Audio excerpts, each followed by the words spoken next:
Welcome to the Burrow. It's your host, Lala Bunny, head trader at Bimbo Trading Academy. And the topic of today's video is how to get monetized on YouTube. Now, am I monetized as you're watching this right now? Maybe, I hope so. If not, just know that I am on my way. Now, I started my YouTube channel about 2 months ago, and I had to teach myself about YouTube. And there's definitely a term called, for example, search engine optimization. I think that's number 7. So when you start YouTube, you've got to learn the lingo and the techniques. Now, because I'm not monetized yet, this advice, you can take it or leave it, but what I've done is I've watched countless videos so you don't have to. I've been studying how other people got monetized. So I literally search for videos, anything when it says I got monetized, how I got monetized, anything like that, my YouTube journey. Those are the type of videos that I've been watching. Now, one of my skills is being able to synthesize and compile information, then break it down and relay it back to you in terms that are easy to understand. I was a teacher, so I have that ability to convey information in that clear fashion. So again, if you'd like to learn from me, hopefully this channel is monetized by now. Actually, this video itself may help me get monetized for the fact that I am talking about YouTube and monetization, which are hot topics. So here's the list, and that's where we're at. Number 1, spend a lot of time on YouTube. You pick up the culture, the terms, the phrases, and you get ideas. So before I even thought about starting this channel, I was interested in stocks. And I went to YouTube for my education on stocks to learn about the stock market and how to trade. So I had been watching hours of YouTube content before I even thought about starting a channel. So what that does is it lets you see who the top creators are. I mean, most people do click on follower count as some sort of indicator, or views, like how viral a video went. I usually look at like what kind of following these creators have. Sometimes really great channels could have a small following. Maybe they're very specific. Just because a channel has a big following doesn't mean it's good in terms of the content. It means they're good at getting subscribers and views. So I'm not so quality, like you could have the best channel in the world and maybe you just don't get a lot of views because not enough people have seen it due to the algorithm. So that's as far as I'm going to go on that. But number 1 was spend a lot of time on YouTube because you will absorb the best practices. Number 2, set up your page before your first video. So if you're not ready to post a video yet, but you know the name of your channel, which you can change later, but if you know generally what you want your channel to be about, then you want to claim that name, that handle, and you want to set up your page. I actually got followers before I ever posted one video. Number 3, engage in the comment section. So this is probably how I gained my first early subscribers, was I was commenting on other people's videos. And that brought people, I'm sure you do it. I do it. Like if I see someone leave a great comment, I'm going to go to that person's page and be like, what's this person? What are they into? What are they all about? So engage in the comment section means not only should you be leaving comments on other people's videos, but you might also, when people comment on yours, you want to respond to them. That's how you engage your community. Number 4, swim in the wake of a whale. And this is a term I actually got from trading. So as a retail trader, we are small fish. And there are people called whales, or they might even be institutions like corporations, or like huge investment firms, that type of thing. So whales that's when someone takes a position that's huge in the stock market and it creates, let's say, like waves. So we are the little fishies. And I'm sorry, my video quality keeps I'll try not to move so much. So as a little fish, we're going to pick up the little crumbs left by the whale. That doesn't exactly make sense. Maybe a shark would make more sense because when a shark feeds, then like maybe I don't know. I'm not sure about the accuracy of that, but what I do mean is that whales are people who have a huge following already on YouTube. One example is like Roaring Kitty. He's very well known in the stock trading community. So if you make a video about him, that is swimming in the wake of a whale. Like he's the whale and I'm the little fish. No one knows who I am. Everyone knows who he is. But I might have something to say about that person. Now, this is only this only works if it ties into your niche. So don't just try to comment on just everything that's going on in the world, like the most pop. I mean, some people do that, pop culture kind of pages or celebrity kind of pages. But I would say it's great if like a big news event happens that is in your niche, then you should comment on it. What that will do is people will be searching for like my deep seek video, like people were freaking out over that. So people were searching for deep seek and then my video popped up. I also made a Piggly Wiggly video that just hasn't taken off yet, but Piggly Wiggly was mentioned in the Dumb Money video on Netflix, the movie about Keith Gill. And when I heard about, because the GameStop saga, there was something called the Piggly Wiggly saga. And when I heard about that, I did a deep dive. I made a video on it. So I really hope maybe this video will help that video pop off. But I reported, I did a good job, I think, on talking about what happened historically with the Piggly Wiggly, what's it called? A short squeeze. Short squeeze. Okay. Number 5, cross promote on other platforms. This would be Twitter, X, Instagram, Facebook, TikTok. Use the same name as your channel if possible. So let's say your channel is called Cheeto the Dog. It probably would be good if your Instagram page and your Twitter was also called Cheeto the Dog or something similar, so that your viewers can find you on all these platforms. I would say that's a good idea, because if you mix it up too much, they might get confused. They might not be able to find you.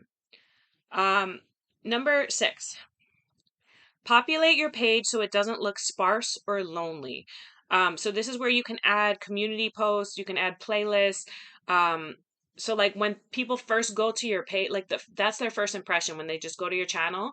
And if it looks like, oh wow, this person's been posting for a while, and they have it organized so that, yeah, that's a good thing about playlists. You can organize it based on topics so that viewer can go right to, they're like, oh, I came to learn about this, not this. I don't care about this. So the playlists help with that, and visually it just helps. Okay. Number 7, study SEO. This is called search engine optimization. These are little things you can do that add up, like tags, setting your language, it's customizing your channel. So that will just help the viewers find you. It's called search engine optimization.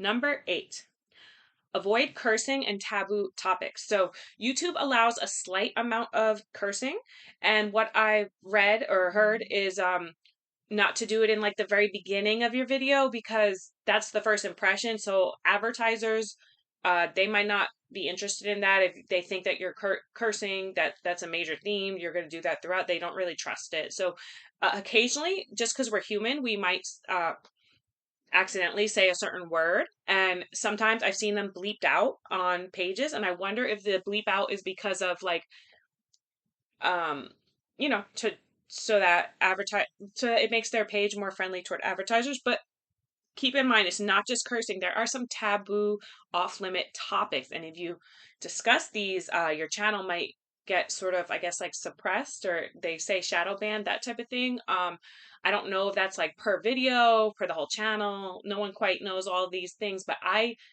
uh didn't really, you can look these up what these topics are, but I kind of didn't realize that there were some off topic conversations that you should try to avoid. And the idea is just to make your channel more palatable for the advertisers and more accessible to general audience. Okay. Number 9, be careful with reacts and copyrighted material.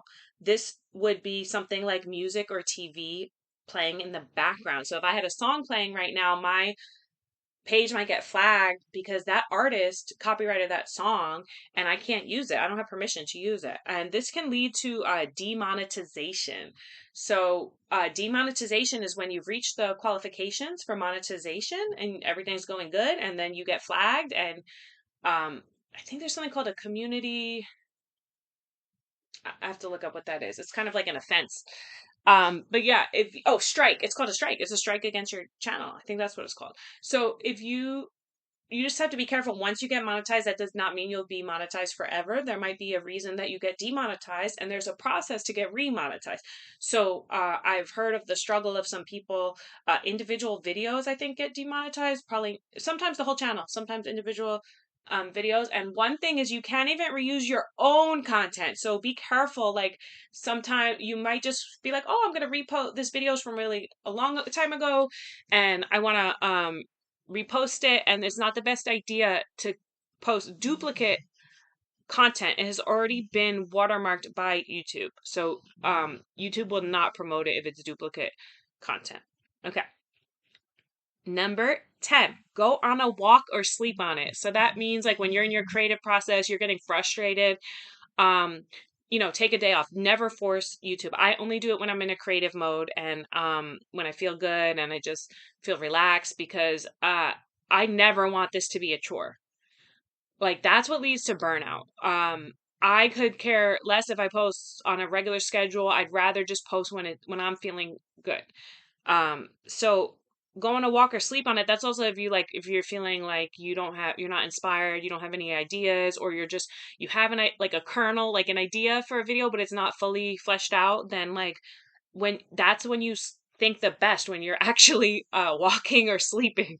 The brain like takes all those ideas and synthesizes them. So um sometimes it's best to just go work out, go make a meal, go cook, just do something else and come back to it when you are feeling great.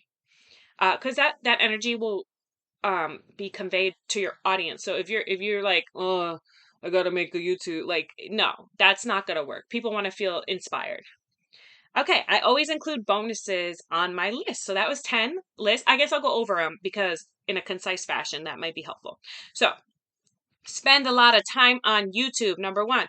Number 2, set up your page before your first video. Number 3, engage in the comments section. Number 4, swim in the wake of a whale. You're going to have to go back and watch to understand what that means. Basically, trending topics, bigger players in the space. Number 5, cross promote on other platforms. Number 6, populate your page so it doesn't look sparse. Number 7, study SEO, search engine optimization. Number 8, avoid cursing and taboo topics. Number 9, be careful with reacts and copyrighted material. And number 10 was go on a walk. So now for the bonus tips. Utilize the option to create more than one channel. I mean, you might think your channel is the best of the best, and then you just do like an experimental channel and then that takes off and you're like, what the heck, I put so much time into this one channel, I was trying so hard, and then this other channel that's just kind of like my side hobby, for some reason that one's more popular. No one knows. So basically don't be afraid to branch off, and also you don't want your main page to get complicated and confusing for your viewer. So like if you're talking about well, I'm not going to get into it. So because people have such different YouTube pages, but some people might like to, let's say you have a gaming channel and then you like cooking. Someone might want to see that. That might be fine. Other people might choose to separate that into 2 channels. That's up to you. It's based on your audience and it's based on just the creative direction you want to go in. Okay, so the other bonus tip is let go of perfection. So basically, we are human. We should not compare ourselves to people who have a huge budget and a huge team. Like if you're a small creator, you probably don't have the time, energy, effort, resources, money to compete and make everything look perfect. So in that case, we're going to embrace the process, not perfection. And that's something you should take with you as you go on your YouTube journey. I assume if you're watching this, you're a small creator. Actually, go ahead and leave a comment. I'll try to follow you. I don't mind subscribing. So if you're like struggling, trying to get more subscribers, go ahead and leave a comment. I'll follow your page and maybe other people will in the comments. That's how we build community and help each other out. So that's it. I hope you learned something today, and I hope I will report back. Believe me, the day that I get monetized, I'll be doing a happy dance. So I hope that I will be seeing more of you. Happy trading.